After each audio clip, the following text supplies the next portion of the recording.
Football ইতিহাসে তার পরিচিতি সবচেয়ে পাগলাটে গোলকিপার হিসেবে। সর্বকালের সেরা খেলোয়াড় কে কিংবা সর্বকালের সেরা গোলকিপার কে, এ নিয়ে বিস্তর আলোচনা হলেও পাগলাটে গোলকিপার নিয়ে নেই খুব একটা প্রশ্ন। এই জায়গা বেশ পরিষ্কার, সবাই এক বাক্যে মেনে নেবে রেনে হিগুইতার নাম। অনেকের কাছে হয়তো নামটা অপরিচিত, কেউ কেউ প্রথম শুনতে পারেন, তবে এখন যে দৃশ্য দেখানো হবে সেটা দেখলে অনেকেই বুঝবেন কার কথা বলা হচ্ছে।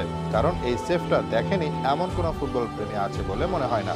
1995 সাল ইংল্যান্ড ও কলম্বিয়ার মধ্যকার ম্যাচ ছিল।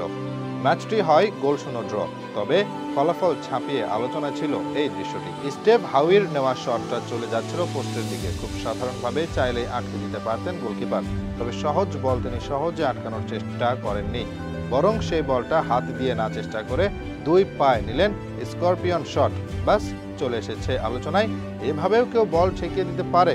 ইতিহাস সাক্ষী, এতদিনে এমন পাগলাটে কাণ্ড দেখেনি ফুটবল বিশ্ব। এই অদ্ভুত উপায়ে যিনি বল ঠেকিয়ে দিয়েছেন তার নাম হচ্ছে রেনে হিগুইতা, যিনি ফুটবলে তার অর্জন দিয়ে জায়গা করে নিতে পারেনি, তবে মাঠে করা তার কর্মকাণ্ড তাকে এনে দিয়েছে বিশেষ স্থান। নিজেকে নিয়ে গেছেন এক অনন্য পর্যায়ে। তিনি প্রমাণ করে দিয়েছেন তার মতো নেই আর কেউই। যদিও তার পজিশন গোলকিপার, তবে তিনি মাঝে মধ্যে আলোচনায় চলে আসতেন স্কোর শিটে নিজের নাম তুলে। এই যেমন কলম্বিয়ার হয়ে তার গোল সংখ্যা 3টি। সবচেয়ে মজার ব্যাপার কি জানেন? পাগলাটে গোলকিপার হিসেবে পরিচিত থাকলেও তার নামের পাশে হলুদ কার্ডের চেয়ে গোলের সংখ্যা বেশি। যেখানে ক্লাবের হয়ে 6টি হলুদ কার্ড হজম করেছেন, সেখানে গোল সংখ্যা 7টি, অর্থাৎ পেশাদার ক্যারিয়ারে করেছেন মোট 10টি গোল, আর হলুদ কার্ড সব মিলিয়ে 7টি। কখনোই হজম করেননি লাল কার্ড। এগুলোই বলে দেয় কতটা স্বচ্ছ ছিলেন রেনে হিগুইতা। অথচ আর 10 জন গোলকিপারের মতো শুধু পোস্টের নিচে বসে থাকতেন না, ঝাঁকড়া চুল নিয়ে চলে আসতেন মাঝ মাঠে।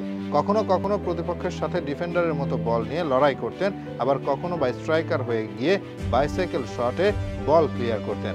কখনো যদি কেউ একা বল নিয়ে আসে তার সামনে, তবে সেখানে বল হাত দিয়ে সেভ করার অপেক্ষায় না থেকে চলে যান বলের কাছে, সেই বল কেড়ে নিয়ে নিজেই বল কাটিয়ে চলে যান মাঝ মাঠে, এরপর দৌড়ে ফিরে আসেন পোস্টের নিচে।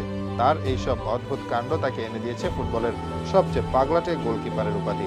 যিনি সবাইকে আনন্দ দিতেন তার দক্ষতা দিয়ে।